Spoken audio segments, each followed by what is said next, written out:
não faltam distribuições para atender às mais diferentes necessidades. Inclusive, a gente já fez um episódio inteirinho do Diocast explicando o que diferencia uma distribuição Linux da outra, já que elas de fato têm muitas minúcias, muitas coisinhas que fazem a diferença por debaixo do capô depois que você começa a conviver com essas distribuições.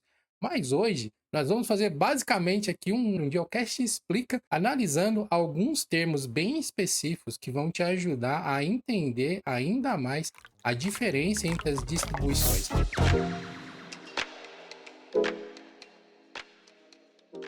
E para começar aqui a destrinchar já esse dicionário, acho que a gente pode abordar logo de vez o que é esse bendito rolling release que a gente ouve tanto falar por aí. Me ajude, Gil. Como que a gente pode explicar aqui para o público do Geocast esse lance aí de rolling release, né? Sendo que o Arch provavelmente é uma das distribuições rolling release mais conhecidas, talvez. Acho que a gente pode afirmar isso assim com uma certa tranquilidade. Bom, o Arch Linux que você mencionou talvez seja um dos melhores exemplos, apesar de não ser a única distribuição assim. A gente vai falar de alguns outros termos que fazem parte desse meandro aí de rolling release e tudo mais, mas a imagem que você precisa ter em mente, acredito, para você entender o que é rolling release, simplesmente é talvez traduzir um pouco as palavras na sua mente. É um lançamento constante, é um lançamento contínuo, digamos assim. Nada diz respeito à versão do software. Não quer dizer que é a versão mais recente, não quer dizer que é a versão mais antiga, simplesmente quer dizer que é um software que recebe atualizações constantes. É só isso, não tem realmente nenhum outro segredo. Claro que quando aplicado dentro de um conceito de contexto, melhor dizendo, de distribuições Linux, as coisas ficam mais complexas porque os softwares não são feitos pela mesma empresa, né? Não são feitos pela mesma pessoa, pela mesma equipe, pela mesma comunidade ou algo assim. E aí é trabalho dos empacotadores, das pessoas que fazem as distribuições em si, entregar as atualizações para os usuários com um conjunto de pacotes que não necessariamente estão nas últimas versões de cada um, alguma coisa assim, mas que uma vez que você instalou o seu sistema, em tese ele simplesmente vai receber updates ao longo do tempo. E uma característica de distribuições rolling release é que elas não te obrigam a reinstalar elas para que você possa ter essas atualizações ou fazer um grande upgrade, digamos assim, uma coisa comum de acontecer no mundo Ubuntu, a gente vai detalhar um pouco mais depois, mas é você ter, digamos, a gente está em 2024, a gente teve o Ubuntu 23.10 em outubro do ano passado e tivemos o Ubuntu 24.04 em abril desse ano.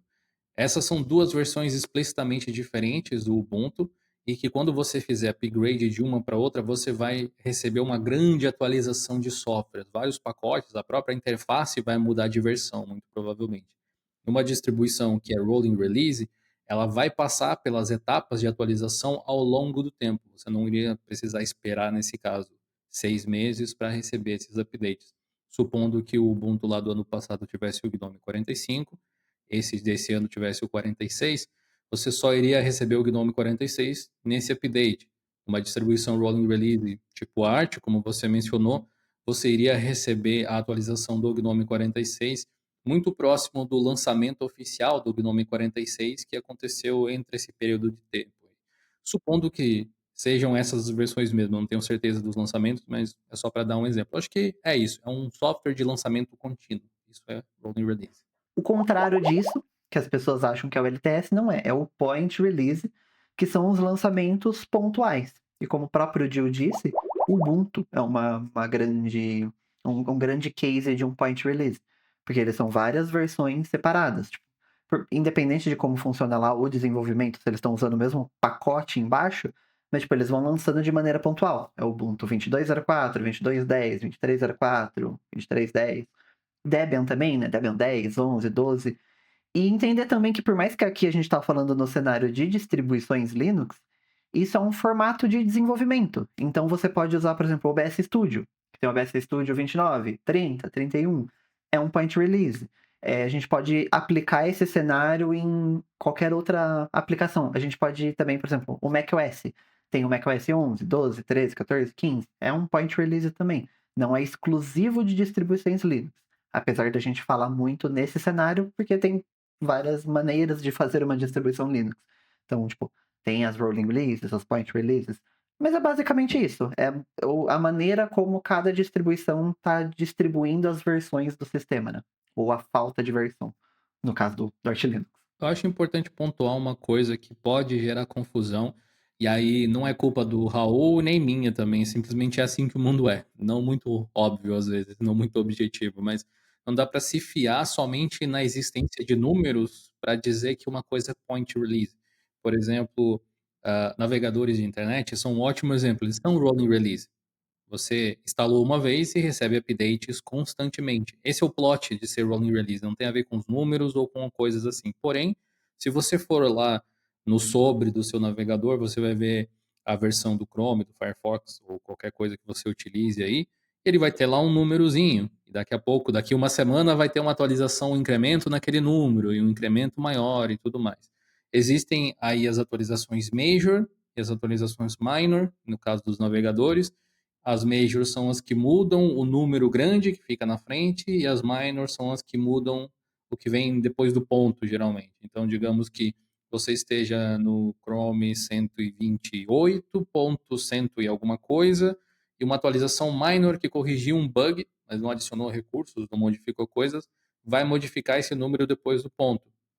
Uma atualização maior, que traz recursos novos ou alguma coisa um pouco mais significativa, tende a trazer um número maior para indicar em que versão do navegador você está, se você está atualizado ou não. O próprio Arch Linux tem numeração também, mas é mais relacionado à data da compilação da ISO que você está baixando do que a versão do Arch em si. Até porque, curiosamente, o Arch não tem pacotes, você escolhe o que você vai instalar nele. Então, não dá para saber se você está numa versão atualizada ou não antes de instalar, propriamente dita. Não seria tecnicamente possível ver isso antes. Mas, enfim, tem essa questão que é importante ficar observando, porque a questão de point releases é que elas demoram para sair, geralmente. A questão é quanto tempo, né? O navegador muda de versão a cada mês, mais ou menos. A cada 4 semanas, 6 semanas, alguma coisa assim, se eu não me engano. Já o Fedora, por exemplo, leva 6, 8 meses. O Ubuntu também, 6 meses por aí. O próprio Linux Mint, ele é uma rolling release misturado com point release. Aí vai ficar cada vez mais confuso, mas a gente vai tentar decifrar tudo isso aí. Eu pensei num tipo de comparação que talvez possa facilitar você identificar quando uma distribuição é uma point release e quando ela é uma rolling release, que é você observar se você consegue fazer o download de duas versões diferentes suportadas ao mesmo tempo. Por exemplo, tanto o Ubuntu quanto o Fedora vão ter isso. Você pode baixar o Ubuntu 23.10, ele ainda tem suporte, eu acho. Até se não tem suporte, ele está acabando, talvez porque agora em outubro chega o Ubuntu novo, né? E você tem a LTS, e você tem as outras LTS antigas também, que são versões que você pode baixar. E o Fedora também, atualização, ele mantém o suporte a uma versão por cerca de um ano, mais ou menos, se eu não me engano. Então você pode realmente ter o Fedora 39 e o 40 instalado em máquinas diferentes e os dois vão estar atualizados e funcionando, não tem nada de errado. Não é que você está usando uma versão defasada do sistema, não. São duas versões diferentes, são point releases diferentes.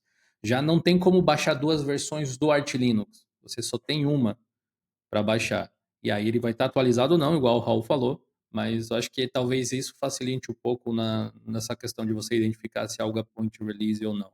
Você pode baixar duas versões diferentes, talvez do OpenSUSE Leap, mas você não pode baixar do Tumbleweed, que é o rolling release. Assim como você só tem um Debian Seed, mas você pode baixar o Debian 12, o Debian 11, enfim. Que cada projeto tem o seu próprio ciclo de lançamento e as distribuições têm a ingrata missão, às vezes, de conseguir empacotar isso de uma maneira que seja entregue para vocês. Então, ainda pensando somente em rolling release e points release, né, lançamentos contínuos e lançamentos fixos, você meio que tem que pensar sobre qual modelo que você vai adotar. Caso você vá usar na sua casa, não faz tanta diferença, mas para quem está em ambiente corporativo ou toma conta de laboratórios de escolas, até mesmo na mão de obra de você fazer a gestão de tudo isso. Porque se você usa, por exemplo, um Arch Linux ou o OpenSUSE Tumbleweed, por exemplo, que é uma outra distribuição rolling release também, desenvolvida pelo pessoal da SUSE. você vai ter que fazer atualizações quase que o tempo todo das máquinas que você gerencia. E isso, com certeza, se você gerencia muitas máquinas, vai começar a colocar uma pressão em quem administra esse ambiente. Eu administrei durante algum tempo um parque de máquinas que usava Mandriva. Só que, por motivo de necessidade de compatibilidade de software, ele acabou migrando para o Fedora. Só que como o ciclo de lançamento do Fedora é muito mais rápido do que o do Mandriva, enquanto o Mandriva tinha uma versão por ano, alguma coisa assim, e no Fedora é a cada 6 meses, pelo menos, que eles fazem ali o clique de uma versão nova, eu comecei a ter muito mais trabalho para gerenciar a mesma quantidade de máquinas, porque, inclusive, como o Fedora tem esses lançamentos dele em espaços mais curtos de tempo, as mudanças são bem grandes. Você pode pegar uma versão do Fedora que, se ela tinha o Gnome 45 e na outra já ser o Gnome 46, 47. Nesse corte do Geocache, a gente entendeu de vez o que significa lançamento contínuo e as famosas point release. Agora, que tal a gente matar de vez esse assunto e entender a diferença entre LTS e Bleeding Edge, clicando nesse card que vai aparecer aqui ao lado?